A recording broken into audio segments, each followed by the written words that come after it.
Hadirin, Rasulullah sebagai role model yang dalam bahasa Al-Quran disebut sebagai uswatun hasanah. Laqad kana lakum fi Rasulillahi uswatun hasanatun. Sungguh ada pada diri Rasulullah untukmu. Apa iku uswatun hasanatun, suri tauladan yang baik. Liman kana yarjullaha wal yawmal akhir wa dzakarallaha katsira. Itu pun bagi kita yang percaya dengan adanya hari akhir, yang mengharapkan kebahagiaan di hari akhir, yang mengharapkan pertemuan dengan Allah di hari akhir. Yang artinya kalau kita mengharapkan kebahagiaan di akhirat nanti, maka kita harus mencontoh apa yang sudah dilakukan oleh Rasulullah Muhammad Sallallahu Alaihi Wasallam. Apanya Ustaz? Semuanya. Maka disinilah kemudian diantara yang dicontohkan oleh Nabi ketika khutbah. Saya ingin sedikit menyinggung tentang bagaimana sih khutbah Jumatnya Nabi. Apakah santai, kalem atau bagaimana? Ternyata setelah saya cari maka kemudian ditemukan di dalam hadis riwayat Muslim yang ini dijelaskan oleh Imam An-Nawawi rahimahullah di dalam syarah Sahih Muslimnya, dari hadis yang disampaikan oleh Rasulullah yang riwayatnya dari Jabir bin Abdullah radhiyallahu anhu. Kana Rasulullah sallallahu alaihi wasallam, anak sopok Rasulullah sallallahu alaihi wasallam, apa idza khotoba, nalikane Rasulullah khutbah, ihmarras ainahu, merah matanya, wa ala sautuhu, dan tinggi suaranya, wastadda ghadbuhu hatta ka'annahu mundiru jaishin, dan memuncak emosinya seolah-olah beliau sedang memimpin pasukan tentara yang hendak bertempur di medan laga. Ini hadis riwayat Jabir bin Abdullah. Jadi ketika ada khotib yang termasuk saudara-saudara yang dimuliakan, Rasulullah dulu kayak gitu. Hadirin jamaah Jumat, enggak kayak gitu Rasulullah. Semangat Rasulullah itu. Ustaz Fahmi ini lagi legitimasi dewek, bukan legitimasi sendiri, karena memang Rasulullah dijelaskan seperti itu. Dan yang namanya khutbah Jumat itu nasihat, bukan seminar, bukan kajian ilmiah. Sekarang banyak orang khutbah Jumat seperti kajian ilmiah. Jadi definisi puasa adalah menahan diri dari perkara-perkara yang membatalkannya, dari mulai waktu fajar sampai masuk waktu maghrib. Itu kajian ilmiah namanya. Definisi, takrif, pengertiannya. Yang dinamakan sholat adalah itu kajian ilmiah namanya. Padahal yang namanya khutbah Jumat itu bukan kajian ilmiah, tapi itu merupakan mimbar bagi seorang mubaligh untuk menasehati para jamaahnya. Di saat banyak orang sehari-hari sibuk nyari uang, beras keringat banting tulang, sikil dari ndas dari sikil, biar bang jam kayak sirkus, sikil yang dhuwur ndas ini ngesol. Di saat banyak orang sibuk nyari uang, waktunya Jumat mereka nggak usah dikasih pengumuman, hadirilah, kunjungilah sholat Jumat berjamaah di Masjid Baitul Ma'ruf. Enggak mesti ada pengumuman seperti itu. Mereka berbondong-bondong datang secara otomatis ke masjid-masjid Allah Subhanahu wa taala. Dan ketika mereka datang ke masjid, maka di situ kesempatan bagi para khotib menasehati mereka. Kapan maning? Mereka kalau misalnya suruh datang ke majelis taklim angel, apalagi pengajian subuh, apa maning? Kecuali anak mangan-mangan sejen urusan. Mereka kalau suruh datang ke majelis-majelis taklim, majelis-majelis ilmu, majelis-majelis zikir, suruh mendengarkan tausiah angel. Nah, pas Jumatan mereka pada datang sendiri, kesempatan dinasehati, bukan menyampaikan ilmu. Ingat, khutbah Jumat itu bukan sarana untuk menyampaikan ilmu. Kalau sarana menyampaikan ilmu itu namanya mimbar seminar, mimbar kuliah. Tapi khutbah Jumat itu mimbar tausiah. Maka disampaikan di situ ada salah satu rukun khutbah Jumat yang tidak boleh terlewat. Apakah itu?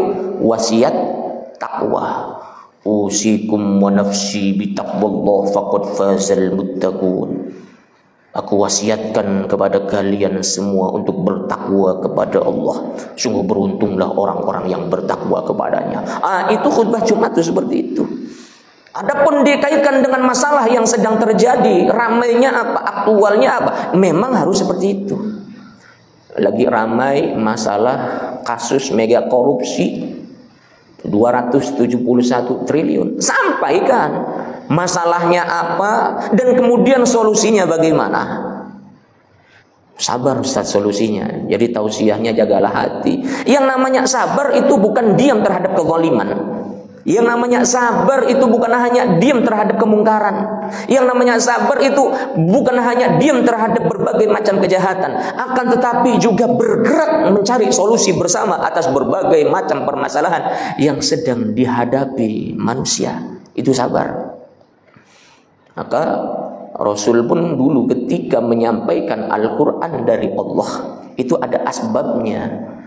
Lagi marak di tengah-tengah masyarakat, senang yang namanya tipu menipu dalam jual beli, yang namanya curang dalam timbangan. Turun Quran surah Al-Mutaffifin. Wailul lil mutaffifin alladzina idza talu 'alan nasi yastawfun. Lagi marak tentang namanya perzinahan. Turunlah Quran, la taqrabuz zina innahu kana fahishatan wa sa'a sabila. Lagi marak yang namanya minum-minuman keras.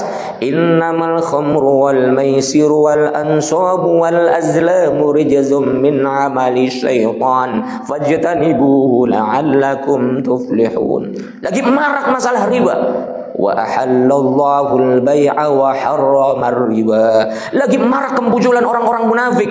Idza ja'akal munafiquna qalu nashhadu innaka la rasulullah wallahu ya'lamu innaka la rasuluh wallahu yashhadu innal munafiqina lakadzibun. Ayat-ayat Allah diturunkan kepada Rasulullah ada asbabnya. Lagi musim apa, lagi ramai apa, maka turunlah ayat Allah yang terkait dengannya. Maka di sini pun para khotib, para penceramah, para mubaligh hendaknya ketika menasehati umat sesuai dong dengan permasalahan yang sedang ramai di tengah-tengah mereka. Jangan lagi ramai masalah korupsi 271 triliun kasus timah. Ceramahnya tentang arkanul wudu. Arkanul wudu'i utawi piro-piro rukune wudu iku sitatun anak 6 rukun wudu. Lagi ramai masalah judi online, ceramahnya tentang syurutut tayammumi utawi piro-piro syaratnya tayammum. Umat butuh pencerahan dengan berbagai macam permasalahan yang terjadi di tengah-tengah mereka. Umat bingung ini seharusnya bagaimana, pandangan Islam seperti apa. Orang kalau nggarong uang rakyat itu hukumannya apa? Apakah termasuk penipuan atau termasuk pencurian? Hukumannya apa? Umat diberi penjelasan di situ. Lagi musim korupsi, ceramah tentang arkanul wudu. Ya Allah, kita udah nggak usah bahas-bahas kayak gitu lagi. Itu udah ada yang ngurusin. Enggak ada yang ngurusin masalahnya. Yang ngurusin siapa?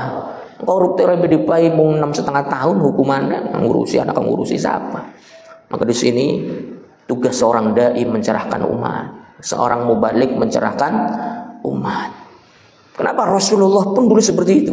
Terkait dengan hadis yang tadi disampaikan oleh Jabir bin Abdullah, bahwa Rasulullah ketika khutbah itu merah matanya, wa ala sautuhu dan tinggi suaranya, wa shtadda ghadbuhu dan memuncak emosinya, hatta ka'annahu mundziru jaysin, seolah-olah beliau sedang memimpin pasukan tentara ketika mereka bersiap untuk bertempur di medan laga. Kata Imam Nawawi rahimahullah, wa hadzal dalil, dan ini merupakan dalil, merupakan dasar bahwa yang namanya seorang pendakwah itu harus mempunyai semangat sebagaimana apa yang dilakukan oleh Rasulullah Muhammad Sallallahu Alaihi Wasallam.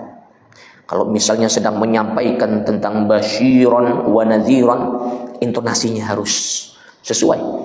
Lagi menyampaikan ittaqullah ayyuhal muslimun, tegas sampaikannya.